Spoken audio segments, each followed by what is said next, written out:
चंचल इंद्रदेवांना गौतम ऋषींनी का दिला शाप?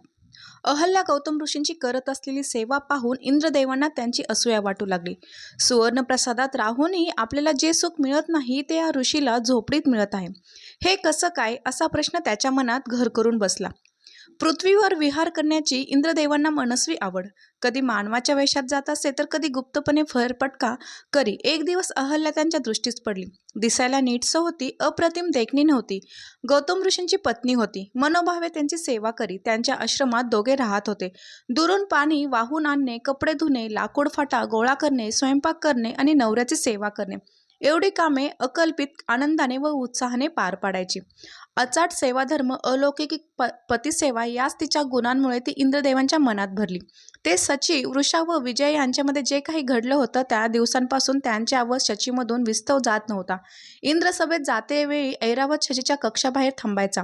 शशीला सोंडेने उचलून पाठीवरच्या सोन्याच्या अंबारीत ठेवायचा आणि इंद्रसभेच्या दारात पोहोचताच पुन्हा सोंडेने उचलून खाली ठेवायचा. पूर्वी इंद्रदेव तिला वाकून उचलून घ्यायचे, खेटून बसायचे, प्रेमालाप करायचे. त्या गोडव्याला ते कायमचेच वंचित राहिले होते. म्हणूनच की काय गौतम ऋषींची त्यांना असूया वाटू लागली. सुवर्ण प्रसादात राहूनही आपल्याला जे सुख मिळत नाही ते या ऋषीला इथे झोपडीत मिळत आहे. हे कसं काय, असा प्रश्न त्यांच्या मनात घर करून बसला. गौतम ऋषी अधूनमधून जवळच्या एका डोंगरावर तपश्चर्यासाठी जात असे तरीही अहल्या नित्याची कामं करत राही.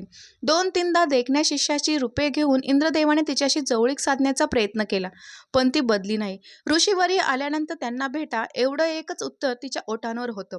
तिचं मन गौतमांना समर्पित होतं. अहल्या किंचितही चळणार नाही हे इंद्रदेवांना उमजले. तिची एकनिष्ठता पाहून तिच्याविषयीचं त्यांचं आकर्षण अधिक प्रखर झालं.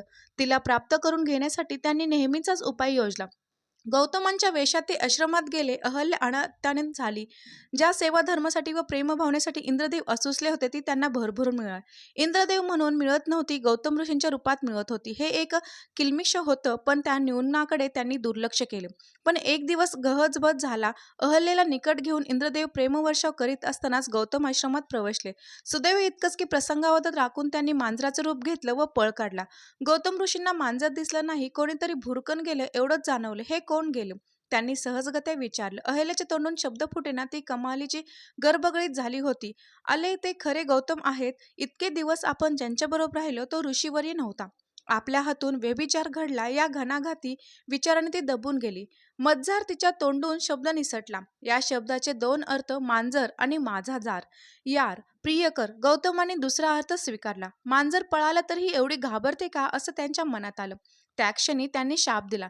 व्यभिचार केलास तू अहल्ये, यापुढे दगडाची हो आणि तुझ्या या याराच्या शरीरावर 1000 जखमा होत. अहल्येचे तात्काळ शिळेमध्ये रूपांतर झालं.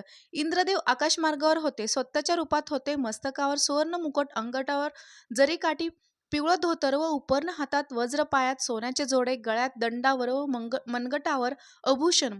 पण क्षणार्धात त्यांच्या देखण्या देहावर 1000 क्षते उमटली. जखमा होऊन त्यातून भळाभळा रक्त वाहू लागलं. अभद्र दृश्य. आता हे स्वर्गात जाणार कसे? कुठल्या तोंडाने सिंहासनावर बसणार, रुबाब दाखवणार? गौतमांनी शाप दिल्यामुळेच आपली ही अवस्था झाली आहे, एवढं ते उमजलं. आता पलायन अशक्य. लाज लज्जा गुंडाळून ठेवून ऋषीवर्यांचे पाय धरायला हवेत. ते त्यांनी लगेच केले. ऋषीवर्य, मला क्षमा करा. तुमच्या पत्नीचा मला अनिवार्य मोह झाला. मी चुकलो, पण हा शाप कृपया परत घ्या. असं जखमी शरीर घेऊन मी स्वर्गात जाऊ कसा आणि राजा म्हणून वावरू कसा? त्यांनी गयावया केलं. प्रत्यक्ष इंद्रदेवच अहल्येचे प्रियकर होते हे ऐकून गौतम ऋषी चकित झाले. पण दिलेला शाप परत घेता येत नव्हता. ठीक आहे, या क्षणापासून तुमच्या जखमांचं डोळ्यात रूपांतर होईल. रामावतारात रामाच्या पदस्पर्शाने अहल्याही पूर्ववत होईल. तिचा दोष नव्हता. मी तिच्याबरोबर संसार करीन, गौतम म्हणाले. इंद्रदेवांच्या जखमा बुजल्या, पण त्या जागी डोळे आले. हे तरी शोभिवंत होते काय? छे, मुळीच नाही. पण गौतमांनी यातूनही त्यांची सुटका केली. त्यांना उपाय सुचवून त्यांचं मूळ देखणं रूप पूर्ववत होईल हे पाहिलं. अर्थात शापाची घटना गुप्त राहिली नाही, सर्वत्र पसरली. शताक्ष असं नाव त्यांना पडलं. त्यांच्यासमोर कोणी घेत नसे, पण त्यांच्या पाठीमागे सगळे उच्चारित. ते त्यांना समजले. याही टोमण्यांचे निराकरण करण्यासाठी इंद्रांनी एक युक्ती योजली. त्यांनी 100 यज्ञ पार पाडले. आता त्यांना शतक्रतू असे मानाचे नाव मिळाले. शताक्ष हे नाव जर ऐकू आले तर ते हसून म्हणत, चुकलात तुम्ही. शताक्ष नाही, शतक्रतू आहे मी. हे 2च निळे डोळे आहेत मला. इंद्रदेव महासंकटातून बचावले. गौतम ऋषींनी दया केली म्हणून ते देखणं शरीर अबाधित राहिलं. आता तरी त्यांनी धडा शिकावा आणि स्वतःला सुधारावं की नाही? पण नाही. रुक्मांगद राजाची पत्नी मुचकुंदा हिच्या प्रेमात पडले. तिथेही त्यांनी आधीचीच ही युक्ती वापरली. रुक्मांगद शिकारीसाठी रानात मुक्काम करीत असे. त्यांचे रूप घेऊन राहू लागले. पण राजा परत येतो आहे अशी कुणकुण लागताच अंतर्धान पावले. मुचकुंदेला सत्य जाणवलं, पण कुरकुर करण्याचा प्रश्नच नव्हता. खेरीज ती सुखावली होती, कारण इतके दिवस ती नपुत्रिक होती. आता तिला दिवस गेले होते. 9 महिन्यांनी तिला पुत्र झाला. गृत्समंद मात्र यांचे डोळे होते व केस सोनेरी. हे कसं काय?